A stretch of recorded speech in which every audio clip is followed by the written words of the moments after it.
Heart শেপের mould ছাড়াই কিভাবে এত সুন্দর একটা হার্ট বানাবেন তারই চিন্তায় পড়েছেন?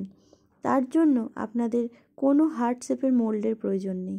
শুধুমাত্র গোল রাউন্ড কেককে এইভাবে এত সুন্দর হার্ট শেপ দিয়ে আপনারা লাভ শেপের বলুন হার্ট বা দিল শেপের এরকম কেক বানিয়ে ফেলতে পারবেন।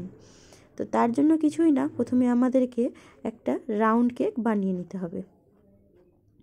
এখানে আমি একটা 1 পাউন্ডের একটা রাউন্ড কেক বানিয়ে নিয়েছি 6 ইঞ্চির একটা নর্মাল টিনে। সেটাতে আমি এরকম প্লাস চিহ্ন দিয়ে দিয়েছি। প্লাস চিহ্ন দিয়ে দুপাশটাতে এরকমভাবে কোণাভাবে আমি কেটে দিব।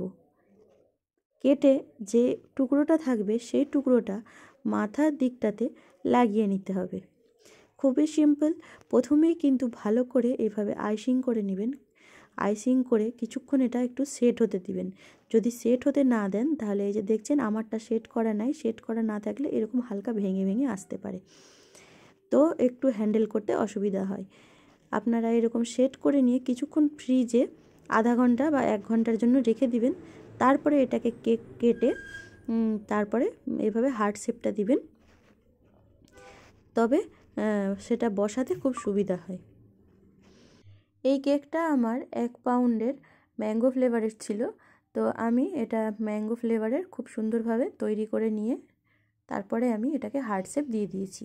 আমার কাছে হার্ট শেপের কোনো মোল্ড ছিল না, তাই ভাবলাম এইভাবে গোলভাবে দেখি করা যাক, হয় কি না দেখা যাক। তো এটা আমার প্রথম এক্সপেরিমেন্ট বলতে পারেন গোল কেককে হার্ট শেপ করার।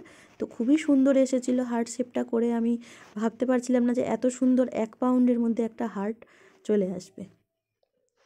তারপরে এরকম আমি স্কোয়ার একটা বোর্ড নিয়ে নিয়েছি, তার মধ্যে সামান্য ক্রিম লাগিয়ে আমি কেকটাকে ট্রান্সফার করে দিয়েছি। এবার এটাকে ভালো করে আমাকে আইসিং করে নিতে হবে। তো এখানে আপনাদেরকে আমি একটা জিনিস দেখাবো যে আমি ক্রিমের মধ্যে লাল কালার জেল কালার মিলিয়েছিলাম, কিন্তু কোনোভাবেই আমার লাল কালার আসছিল না।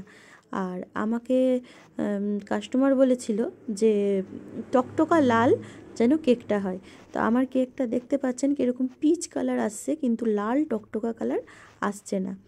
তো তখন আমি কি করেছিলাম, এরকম সাইড দিয়ে আবার রেড কালার লাগিয়ে আমি করে দেখেছিলাম, তবুও আমার রেড কালারটা টকটকা আসছিল না, এরকম ড্রাই টাইপের কালারটা আসছিল। রেড কালারটা পারফেক্ট আনা যাচ্ছিল না।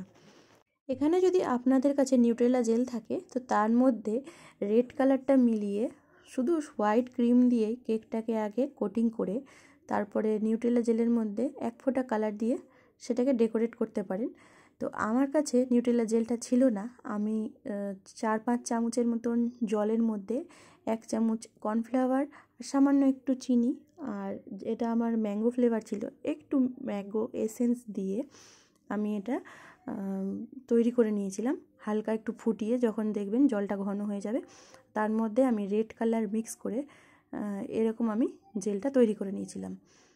তো তারপরে আমি যখন ওটা জেলটা হালকা একটু ঠান্ডা হয়ে আসবে তার মধ্যে আমি রেড কালার মিক্স করে এরকম নিউট্রেলা জেল বানিয়ে কালারটা মিক্স করে আমি কেকটাকে ডেকোরেট করেছি। তো আপনাদের কাছেও যদি নিউট্রেলা জেল না থাকে তো এইভাবে আপনারা করতে পারেন। জলের মধ্যে কর্নফ্লাওয়ার মিলিয়ে সেটাকে একটু ফুটিয়ে তার মধ্যে এরকম কালার মিক্স করে, তো খুব অল্প কালারে আপনাদের কেকটা এরকম টকটকে লাল আর এরকম শাইনিংওয়ালা হয়ে যাবে। আর অথচ বুঝতেও পারবেন না যে এটা নিউট্রেলা জেল ছাড়াই এত শাইনিংওয়ালা কেক আপনাদের তৈরি হয়ে গেছে। তো তারপরে বর্ডারের জন্য আমি এখানে রেড কালারটা পাইপিং ব্যাগের মধ্যে এরকম লাগিয়ে যে আমার পিঙ্ক কালারের ক্রিমটা ছিল সেই ক্রিমটা এর মধ্যে অ্যাড করে দিয়েছি। যদি আপনাদের কাছে হোয়াইট ক্রিম থাকে তো এটা আপনারা হোয়াইট ক্রিম দিয়ে ডেকোরেট করবেন, রেডের মধ্যে হোয়াইটটাও দেখতে খুব সুন্দর লাগে। তো এখানে সেল নজেলটা আমি ব্যবহার করেছি। তো জেলটার মধ্যে যখন আমি এরকম ডেকোরেট করব তো বর্ডারটা কোনোভাবেই দেওয়া যায় না, এখান থেকে পিছলে পিছলে সরে আসে। তো সেই কারণে একটু এই রেড কালারের যে আমার জেলটা ছিল জেলটাকে হালকা আমি সরিয়ে আর ক্রিমটা আমার বেরিয়ে আসবে, তার উপরে আমি আবার বর্ডারটাকে সুন্দর করে দিয়ে দিব। তাহলে কি হয়, বর্ডারটা সরে না, ওর মধ্যে ভালো করে সেঁটে থাকে। তো এই জিনিসগুলো আপনাদেরকে কেক বানাতে গেলে অবশ্যই লক্ষ্য রাখতে হবে। আর এই বর্ডারটা কেকের মধ্যে দেখতে ভালো লাগে বর্ডার হিসাবে, সেল নজেল দিয়ে এভাবে আপনারা করে নিতে পারেন। তো ভিডিওটা ভালো লাগলে অবশ্যই লাইক করবেন, আর চ্যানেলে নতুন থাকলে অবশ্যই চ্যানেলটা সাবস্ক্রাইব করে দিবেন। তো আমার চ্যানেলে এরকম নিত্য নতুন কেকের ডিজাইন ও নানা ধরনের রান্নার রেসিপি আমি শেয়ার করে থাকি। তো এরপরে আপনাদের কোনোভাবে কোনো রকমের রেসিপি বা কেকের ডিজাইন জানার থাকলে অবশ্যই কমেন্ট বক্সে আমাকে লিখে জানাবেন, আমি চেষ্টা করব আপনাদের সাথে শেয়ার করার। তো দেখুন আমার কেকটা রেডি হয়ে গেছে। আমি উপর দিকে এরকম একটা হ্যাপি বার্থডে লোগো আর নামটা লিখে দিব।